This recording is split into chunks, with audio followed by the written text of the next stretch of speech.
যখন আমরা ক্লাসরুমে ক্লাস করতেছি সাধারণত 5টা ফ্যান চলতেছে, 5টা ফ্যান বা 2টা লাইট, কিন্তু আমরা সাধারণত একটা শ্রেণীকক্ষে থাকি 60 জন, 60 জনের আমরা একজন শ্রেণীকক্ষে থাকি। সরকার যদি বিদ্যুৎ সেভই করতে চায়, আমরা যদি অনলাইনে ক্লাস করি, এই 60টা নন হলে 50টা ফ্যান চলবে। তাহলে এইদিকে 50টা ফ্যান চলতেছে, ওদিকে চলতেছে 5টা, তাহলে আপনার কোনটা বেশি সাশ্রয় মনে হয়?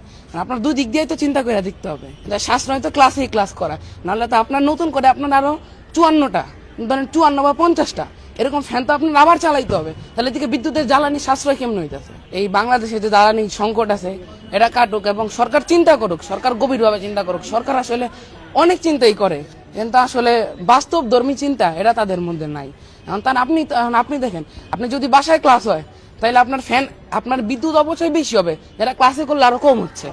এবার যে আমরা ইন্টারনেটের জন্যই করতেছি, প্রত্যেক দিক দিয়েই তো অপচয়, তাহলে এটা আপনার বিদ্যুৎ জ্বালানি সাশ্রয় হইতেছে কেমনে? বর্তমান যুগে মোবাইল গেমস আর ডিজিটাল ডিভাইসের প্রতি আসক্তি এরা মানুষের অনেক বেশি।